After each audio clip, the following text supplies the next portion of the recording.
welcome to Signaturetv interview. My name is Obiora Ane, and today we have a chieftain of the opposition People's Democratic Party, PDP, former special advisor to the immediate past president of Nigeria, Goodluck Jonathan, on inter-party relations, and currently the national secretary of the People's Democratic Party, PDP Caretaker Committee. Chief Senator Ben Obi, you're welcome, sir. Thank you very much. Welcome yourself. People's Democratic Party, PDP, elected convention is here. How ready is the party to go? Ready as we can. Things are very much in place. We've done all the basics. But more importantly, we have in place the Convention Planning Committee, headed by His Excellency Senator Dr. Ifeanyi Okowa, the Governor of Delta State, who has taken charge since the inauguration on Monday. One thing you cannot take away from him is that he's a man of details and a man who has patience to understand whatever people or members want to say to him. But he has a clear mind, a focus of what he wants to do. And it tallied completely with the projections of the Caretaker Committee that we want to leave a legacy we can fault, and that we want to conduct a convention that neither B nor A will have a reason to complain. Therefore, in terms of preparation for the convention, I guess, and I say without any fear of contradiction, that we are indeed absolutely and totally prepared. You know, apparently this is a convention for the National Working Committee. What manner of election are we looking forward to here? Well, the screening committee is going on, and but we have made arrangements for all the elections. There are 21 offices that are going to be vied for. Now, there are quite a number of contestants, and there are some zones that have gone ahead to microzone. In such instances, we may not be having too many problems. But you see, no matter how you microzone, you cannot stop any individual from contesting as long as the office is zoned to his or her own zonal catchment. So all I'm saying is that all arrangements towards going into voting proper on Saturday is being taken care of. If there are people who are willing to step down, all well and good. But even if it is a nomination that is unopposed, you still have to do the needful. So in all of that, the Caretaker Committee, ably led by Senator Ahmed McAfee, had done a lot of work before the arrival of the Convention Planning Committee, so that they will be coming in and just hit the ground running And that's the position. Now, when you say that some zones are micro-zoned, the party ab initio said there's no micro-zoning. So where is the... The party did not microzone. We zoned the presidency to the north. We zoned the chairmanship to the south. But we cannot go and say to southern region, southeast, southwest, south-south, don't meet. Neither can we say to northeast, northwest, north central, don't meet. So if it suits them and they come back and say, oh, they've been able to put these and these and these and these in place, all well and good. As long as they can interact with their brothers in the northern region or their brothers in the southern region. But as far as the party is concerned, it is a straightforward message. That means that maybe the chairmanship may be coming from the southwest specifically or south-south. I had to ask this question because southeast belongs to the south. And so far, nobody from the southeast is making... Well, nobody has purchased the form for that, so nobody has. Is it that there's a separate arrangement for the southeast to take any position, for instance? I will not speak for them. I mean, people just said they wanted to buy forms. It was open to everybody, and they just did not buy. So how many delegates are we expecting at this convention? We're expecting a little less than 3,000 delegates. A little less than 3,000 delegates. We're talking, navigating between 2,850, 2,950. Now, 3,000 delegates. I understand that Anambra State, for instance, and perhaps is it Ondo State, are not sending delegates. What happened? No, that's not correct. Even if you are in your likelihood event that is an issue, you have statutory delegates. You cannot stop them. And you see, the working committee is supposed to deliberate on the Anambra congresses that just took place. When the other states conducted their congresses, Anambra was preparing for its election. And the chairman of the steering committee, the caretaker committee for Anambra State then, Professor A.B.C. Mosu, wrote to the working committee and requested the working committee to postpone the Anambra congresses in view of the fact that they were going into an election, which made a lot of sense. And at the working committee of the party, it was endorsed and postponed. So last week, up until yesterday, when they concluded all the congresses in Anambra State, the results have just been coming in, and definitely and naturally, the working committee will review the reports that have been sent in by the panel sent out and then take a position. And if the positions are taken and it's clear, then that's it. Osun State is, we had, the ward went well, local government went well, but then they had problems in terms of the state. And then when the problems continued, it now affected the whole process. So we're using purely for Osun State statutory delegates. Okay, some of the chairmanship candidates are alleging favoritism, that the party seem to be favoring certain parts of the South, like the South-South and stuff. How true is this? Well, we have tried as much as possible to be open to all of them. I personally enjoy a very mutual relationship with virtually all of them, and here is like a bus stop where they all come to vent their anger and all of that. But I tell you, with all sense of responsibility, that the caretaker committee has been fair to all and sundry. We, as members of the caretaker, took it upon ourselves to say, we will not interfere.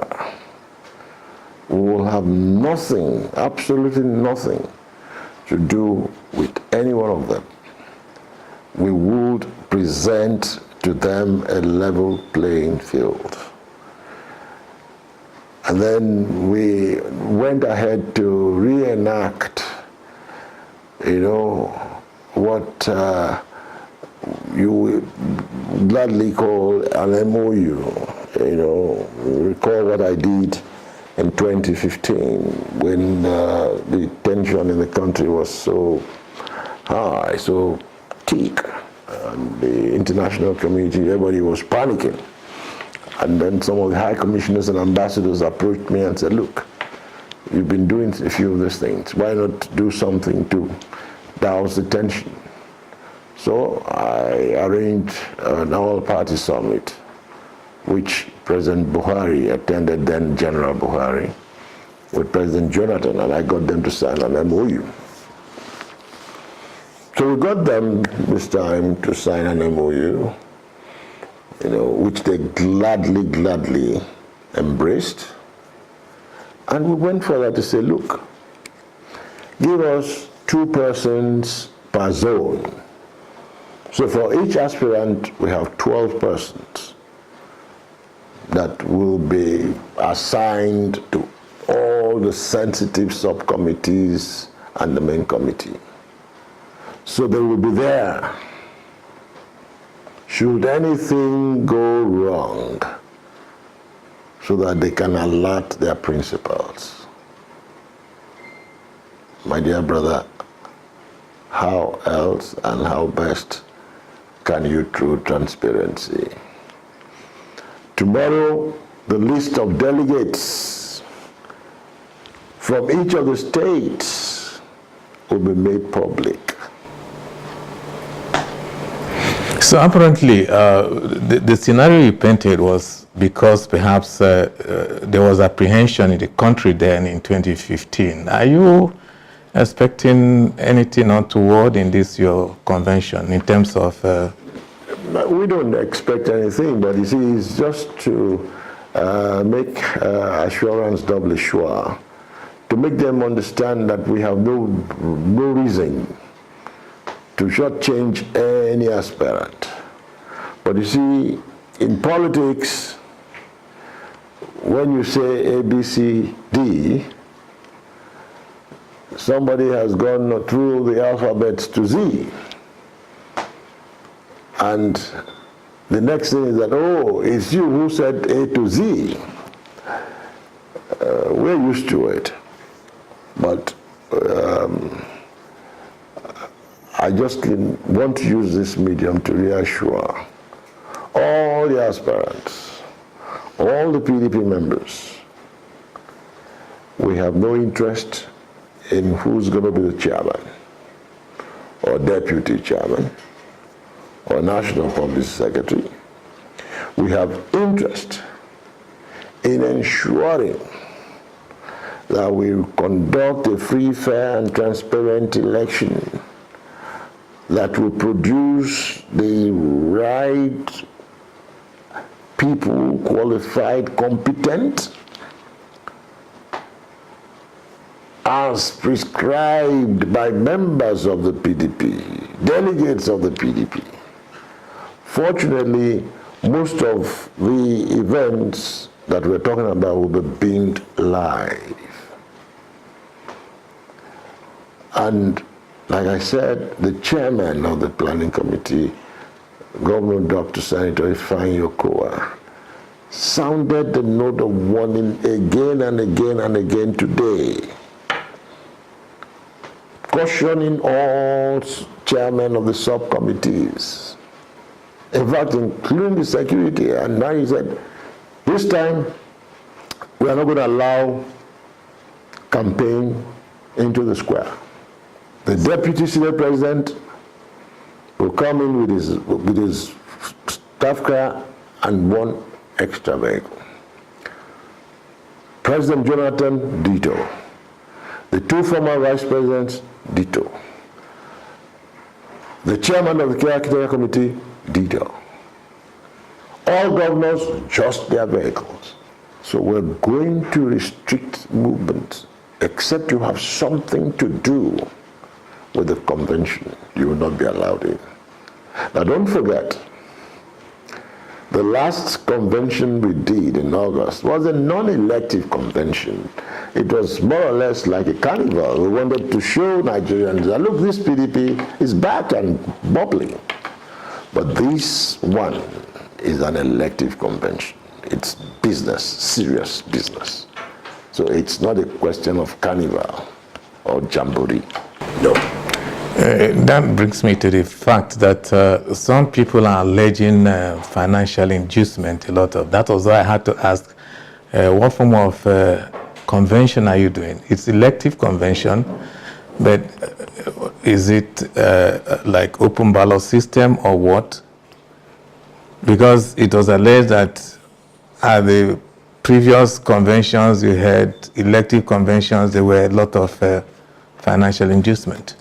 Well, you see, politics is an expensive venture, okay? There's no question about that. But to sit back here and say to me inducements that I have not seen, I have not had any complaint or petition in my office against any particular person or persons. So this is just, the rumor mill from the beer parlor, as far as I'm concerned. I do not have any petition. I have not received complaints. And I know that the aspirants have been moving from one point to the other. And when aspirants tour to meet delegates, definitely they will say, oh, for your transportation, this or that. So if that's what they are referring to, then we all must plead guilty. All parties must plead guilty if that is the issue. But like I said, nobody has called me or petitioned to me that A has done this or that. So that is, as far as I'm concerned, from the rumor mills. They're talking about imposition of candidates. I remember vividly that the former president warned the party against imposition. Flashing back to what happened in 2015, it was alleged that it was because of imposition that the PDP lost the seat at the center. Is there anything like imposition here? Well, you've heard us say, we did not even bother our heads about time to say, look, or you step down or don't step down. The screening committee has screened them. To the best of my knowledge, nobody has been told to step down or withdraw. So, if that is the case, then I think there are about 8 of them, they will go before members of the PDP on Saturday. And then members of the PDP will decide who will be the chairman. Again, our duty is to make sure that the process is crystal clear. Your party, weeks ago, alleged machinations to thwart the convention, saying that some group planning parallel convention as it happened about 4 years ago. What do you say about it? Is it? Well, yeah, we still, even up till this evening, we still receive reports, of people trying to scuttle the convention. We still hear of people in the ruling party trying to scuttle the convention. But I've taken time off to speak with top functionaries of this government to draw their attention to what we hear. And they have assured me that it's not true. And Knowing President Buhari, the much I do know him, I do not believe he would allow any functionary of his to dabble in the affairs of the People's Democratic Party. Because in our own time, we made sure that nobody was shortchanged. We made sure that the process at all times was free and fair and transparent. And more importantly, that votes counted. So the least we expect of the ruling party is to do the same. Now, you've had your non-elective convention, which to a large extent was a huge success. But you recall that the party had some other conventions, the Port Harcourt Convention, the convention in Abuja, and then the Port Harcourt Convention was turned out to be something else. It was like a fiasco. It didn't hold. Now, some of your party members had to dissipate, went to some other parties, and then came the final judgment between the former chairman and your own side of the party. What effort are you making to bring back those who have gone out of the party following that issue? Well, I mean, the conventions in Port Harcourt in 2016, that of May and that of August, were all scuttled by security agencies claiming instructions from above. We were prepared to have our conventions, very colorful manner, rainbow reflections, but that has come and gone. They dragged us in the courts, left, right, and center. But finally, the Supreme Court put paid to all of that. And in the spirit of one family, the national chairman, Senator Ahmed McAfee, declared no victor, no vanquished position for the party. To that extent, we never engaged in any punitive measure against anybody. However, we drew the line, said, henceforth, no more. Be a good party man, discipline, internal democracy, respect for the rule of law, constitution of the party must take sway. If you deviate from any of this, then we'll have a problem, or we have a score to settle with you. But fortunately, we have not. We've been receiving various members of the ruling party discussing with us and demanding some easy way to come back to the party and making certain inquiries of what and what. But we have decided that the playing field will remain level. We're not going to favor anybody, and they are just going to be equally as entitled to anything any member of the party is entitled to. And that has been decided by the highest organ of the party, the National Executive Council of the party. So we don't have any qualms. People have been calling from the National Assembly, from various parts of the country, they want to come back. They are welcome. The umbrella is huge enough to accommodate all of them. And I'm talking about returning. The former vice president just returned to the party. How do you see his coming back? Very welcome development. I mean, he was one of the founding fathers of the party who contributed immensely to the growth of the party. So for him, and as he did say, he came back home. A good number of them are outside there.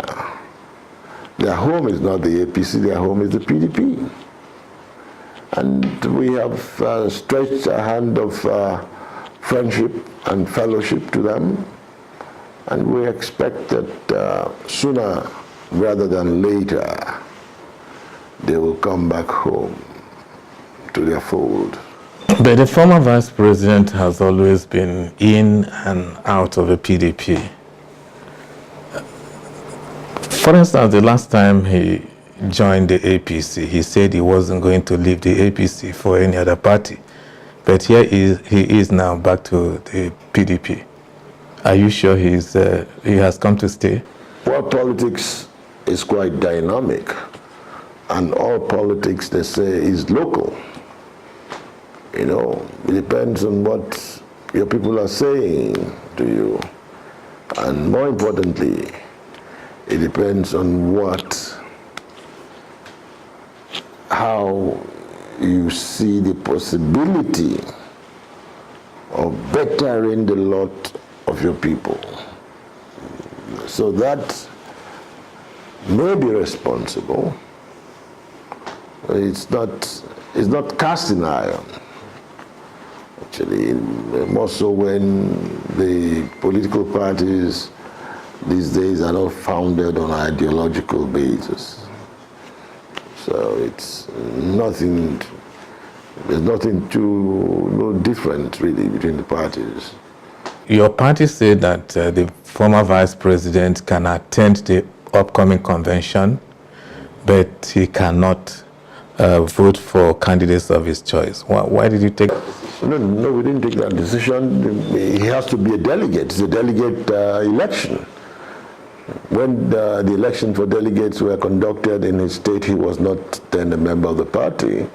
So you wouldn't, just because he was a former vice president, automatically anoint him a delegate. No, it's just that he's not a delegate. So the PDP Caretaker Committee Chairman, Senator McCarthy, had said that returnees to the party have equal stake with party faithfuls. Does this suggest that returnees like Atiku may aspire to the presidency or presidential position of on the platform of the party? You just said what the chairman said, so that's the implication. We're not stopping anybody. We're not stopping anybody from attaining any aspirations of his or hers. It's just that we are saying that we are not going to give any special treatment to anybody. In other words, he may emerge as the presidential candidate of the PDP. Why do you want to beat the gun? We're talking about who will be the chairman of the party on Saturday. We've not gone to the issue of who will fly the flag of the party. Why are you in a hurry? And I had to ask because we know, or Nigerians feel, that he has his ambition to go through, which is he left the PDP for APC and canvassed and contested for presidential ticket. He didn't get it. He's back now to the PDP. Is he likely to? He's not the first person. There's nothing wrong. There's nothing wrong. The Constitution does not say you cannot do this or do that with regards to that particular issue. So why we bothered about who moves from pillar A to pillar B? So how do you see the PDP after this weekend's convention? Is it likely to play its active role as the opposition party in the country? Well, until the elections of 2019, the PDP will be the strong voice of the oppressed, the deprived, the denied, and the marginalized. And we will do that with all sense of responsibility and discipline of what an opposition party should be. You know, where we find reasons to criticize, we also make it a duty to provide solutions or advise the ruling party on how best to go. It's not just a question of propaganda like we saw in the days and months before the 2015 election, you know, where everything and anything goes. No, PDP has been in government for 16 years. So the PDP is a matured, you know, it's a matured and very experienced political party with men and women who know of tested and proven achievements. Is it largely the reason for the party being very quiet over some things Nigerians consider as anomaly? For instance, the return of Abdul Rashid Maina to... We had spoken severally. Maybe you did not want to read the PDP. Maybe you have your interest somewhere else. We've spoken severally about it, severally, again and again. But people are saying that the PDP, we know, has not been very vibrant in attacking and criticizing the issues of governance. And unlike, you rightly said it, before the 2015 election, the APC was all over the place talking about... The APC has never been in government until now. You know, so for them it was everything and anything goes. But for a party like the PDP that has been in government for 16 years, there are certain things that you, as such a party that is the largest political party in Africa, you have to really measure your utterances and know when it's time to do or say A, B, or C. And I think we have done a good job, even though we are very new to opposition. And not all, individually, some of us have been in opposition most of our political career. But then the party, majority of its members have not been in opposition. So it's a new development, but by and large, I must commend so far what the PDP has done. But the PDP, your party, alleges marginalization, or what that the war against corruption is targeted at the PDP, especially the immediate past administration and its officials. Saying that many of them are being goaled because of the fact that they are in opposition. Well, there are instances which you want to make reference to, and based on that, we had to formally make a complaint to the presidency. The chairman and I went there and had audience with the chief of staff, and we formally submitted a letter condemning that, and told them to do the needful and make sure that PDP members are not just singled out and punished for reasons which all political parties cannot be exonerated for. When you talk about campaign funds, there's no political party that can escape that. There's no political party that can be exonerated. Campaign funds are campaign funds. You know, the difficulty in that is when they say come and take money for your state. Campaign funds are alleged to have come from the coffers of the government. Because the government is saying that there was monumental corruption and that there are revelations of monies being recovered and properties being forfeited to the government, properties that were owned by the officials of the past administration. Well, you work for an organization.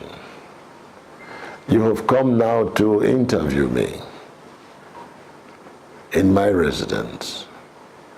You probably will have put up a voucher, a request going to interview, and the people who are supposed to attend to you will have attended to you. I'm sure you did not ask them the resources they gave to you, where it came from.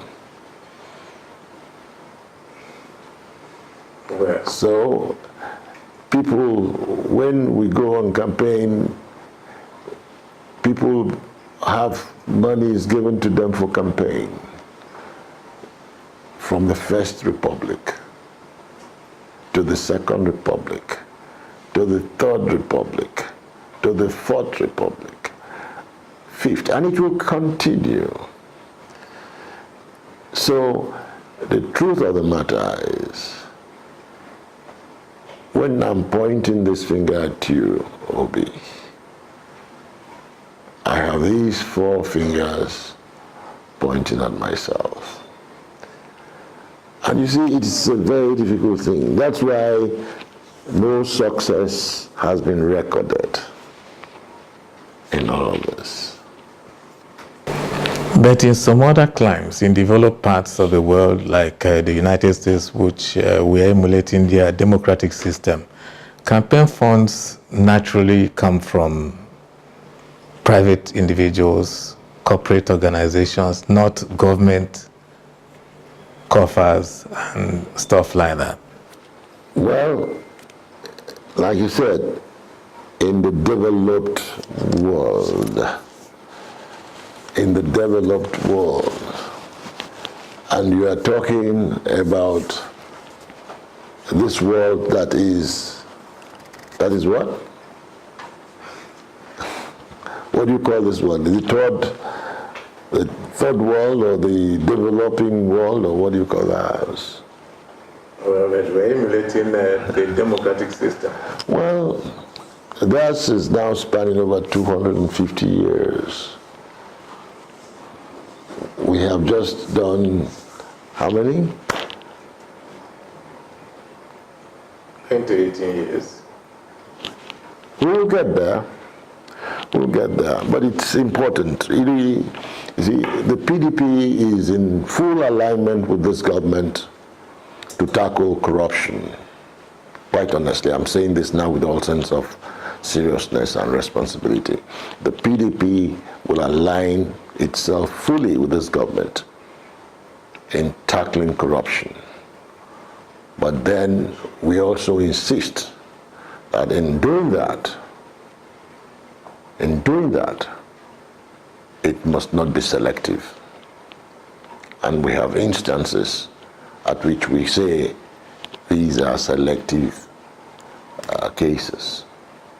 And we can't go far if we do that. We can't cover the ground we intend to cover once that is established. Now let's come to your state, Anambra. You were largely part of the last governorship election in Anambra State, and the PDP was expected to have done marvelously well, but it came distant third in the election. What happened? Well, I mean, you see, when you come to the politics of Anambra, a lot of people have come to realize that ABGA is like an Igbo party kept there in the wings, that whenever there is a doubt about what to do with the big parties, be it PDP, be it APC, they easily fall back. Say, well, this is our own party. However, we try to reorganize the PDP as much as possible. I championed it, you know, and we started well. We started well, but along the line, some of our members felt that the candidate who emerged, one was not an altogether old hand in the PDP, and that it should have been somebody who has been in the party all along, who should fly the flag. But you see, the truth is, we went through the process, and the process produced the candidate. There's no question that the candidate is a very ably qualified candidate, very, very sound candidate. But they thought otherwise, and all attempts between them and the candidates as the aspirants, you know, to reach some understanding and resolutions didn't work out well. And so most of them just went back, coiled back into their shells, and a whole lot of things from that moment went wrong. And the incumbent governor himself, well, was done quite well in his own way. The governor is done well. Took the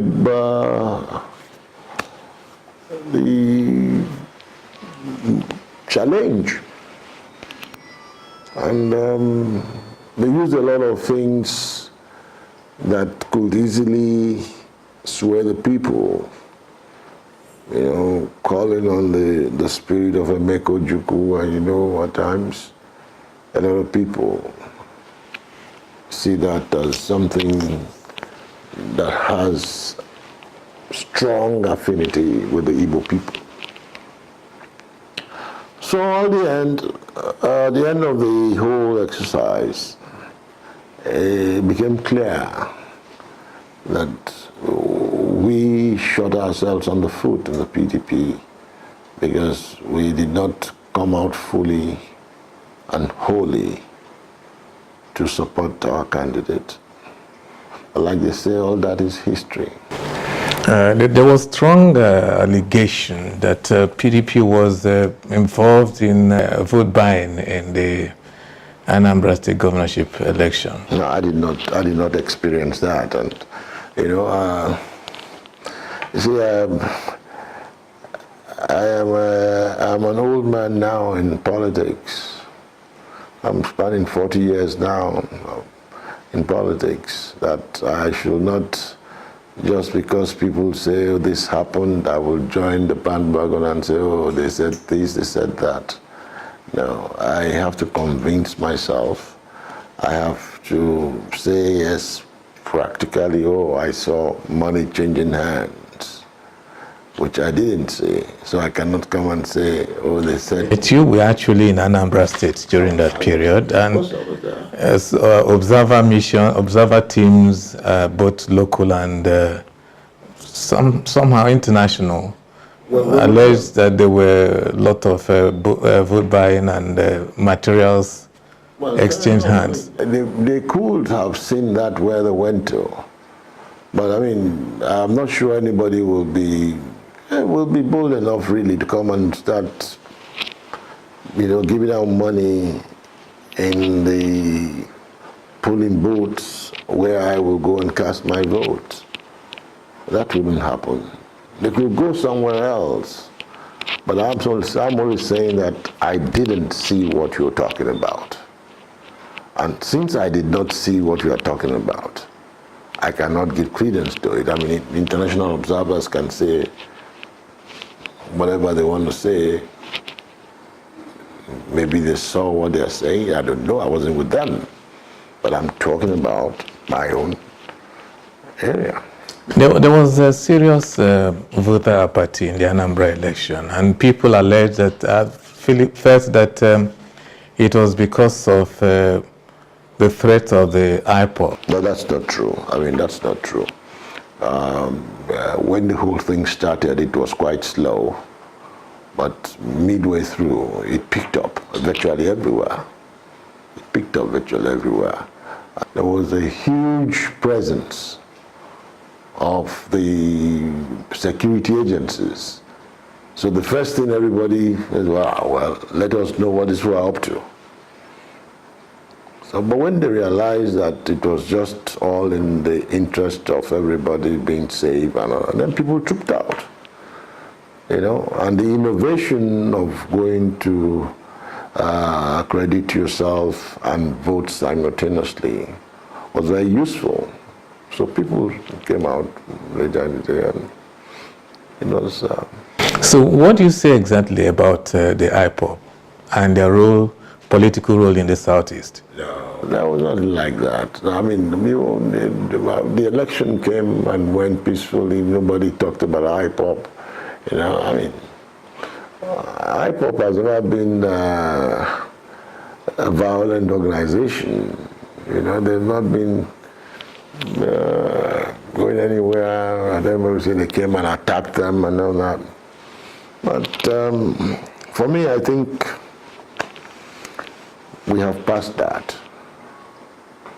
I believe we have passed that. And when I say so, I think I know what I'm talking about. Now, you're a member of I want to take you back to the scenario you gave about 2015 and the National Peace Committee, which you are a member. Is that committee still in existence? Yeah, it's still there. But, you know, maybe not doing as much as they should, but it's there. It was very instrumental in bringing about peace in 2015. Absolutely. Looking forward, do you see the committee having any role in 2019? Well, it depends on how it is managed. I mean, I happen to be the driving force behind it at inception. It was my world-acclaimed Abuja Peace Accord when I brought Kofi Annan, the Commonwealth Secretary, the United Nations Secretary General, and Emeka Anyoko, the Commonwealth Secretary General, to come and officiate at my all-party summit, where I drafted the Memorandum of Understanding between President Jonathan, as he then was, and General Buhari, as he then was, and all other candidates and party chairmen, working hand in gloves with IPAC, Inter-Party Advisory Council, INEC of Tahiru Jega, and the security agencies, you know, the international community, the embassies and high commissions. They approached me because the tension was high, and then we needed to douse it. And when I gave them this proposal, United Nations bought into it. And Mr. Ban Ki-moon, who was Secretary of United Nations, then sent his special envoy overseeing ECOWAS, Ambassador Ibn Chambers, to come and see me and to encourage that I follow it through. And that's what they did. And I assured them that it was going to be a huge success. I personally went to General Buhari, as he then was. And the two events I did, I went to him and he came. You know, and, President Jonathan himself did not believe that I would be able to get Kofi Annan to come over and all that. And when they all came, they were amazed. And, oh my goodness, this is something else. So I think when that was done, Mr.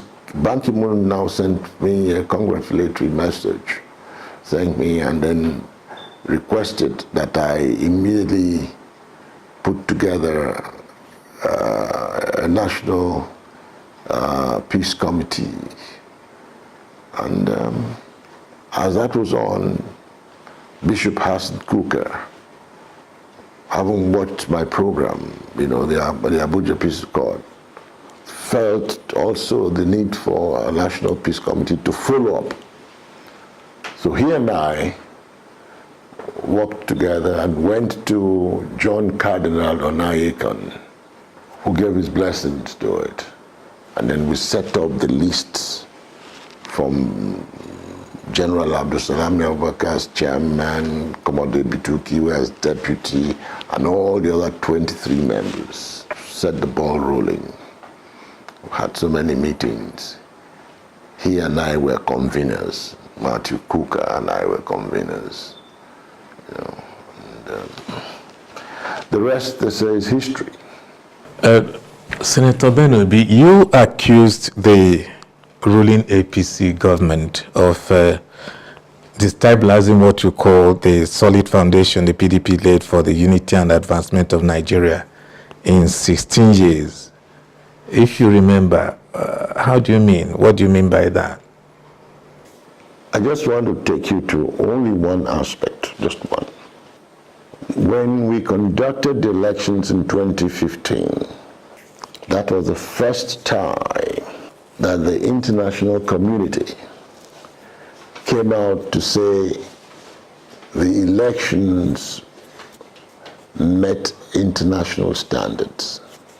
Ditto for 2015, which was why it was seamless in the transformation. One thing you cannot deny the PDP government is that we tried to sanitize the electoral process and to make people's votes to count. Now, if you look at the elections conducted so far, you will have cause to worry. However, there was a lot of improvement in the Anambra election, and I pray that they sustain that. Because one of the key indices in our democracy is the electoral process. Once you get it wrong, the whole thing crashes. That's why you can see what happened in 2003, well, 1999, 2003, and then that of 2007 became so scandalous. Even President Yaradua, who won the election, came up and said, no, this is unacceptable. And then he set up the Justice Wise panel to review the electoral process and sanitize it. But when President Jonathan took over, he did a lot of work in sanitizing that process, the electoral process. And fortunately, he found a partner in Tahiru Jega. So it was possible and things worked out well. So would you preview the 2019 election? Would you see, will you foresee the situation where the process will be free, fair, and credible? Well, I want to pray that it will be. I just said that from the past elections conducted by them, there was some improvement in the Anambra one. Maybe they have woken up from their slumber to know that the needful has to be done. I mean, what we did in the PDP was not anything, not the rocket science at all.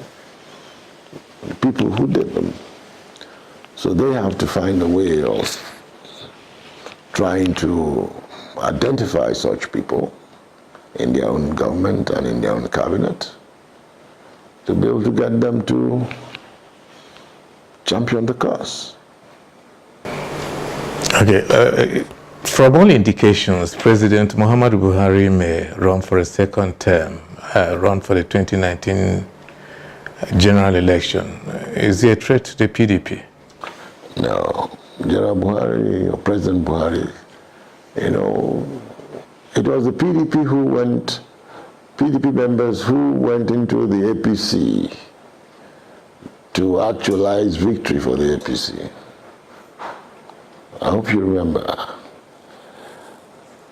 But now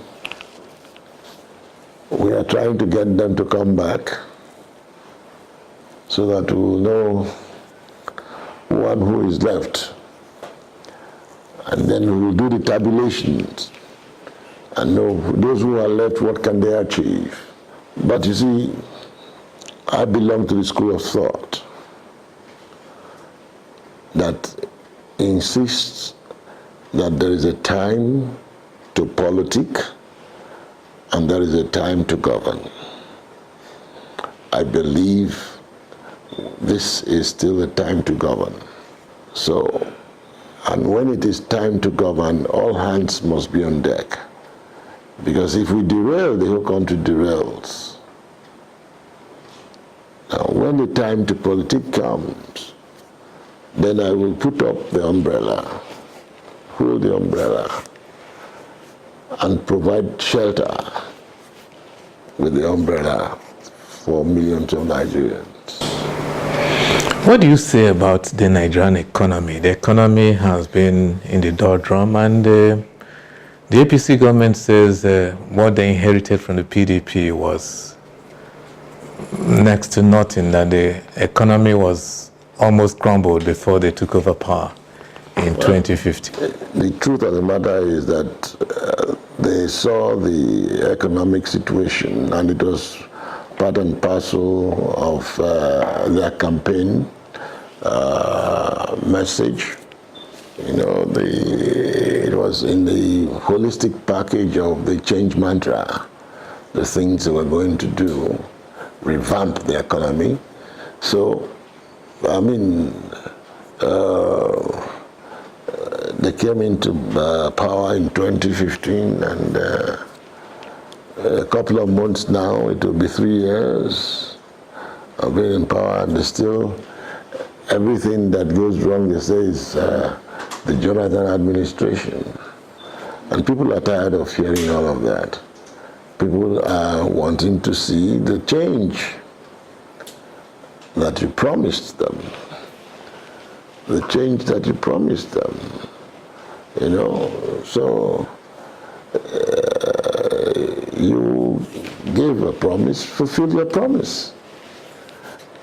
So it's not a question of if anything goes wrong here, you say, oh, it's Jonathan. It goes wrong there, it's patience. It goes wrong there. We want to see your own programs. And it will all be a campaign issue very soon. And these matters will be put on the table bare for Nigerians to decide. Well, on that note, I want to thank you very much, Chief Senator Ben Obi, for talking to Signature TV on Signature TV interview. Thank you very much. Many thanks indeed. Thank you. Thank you, viewers.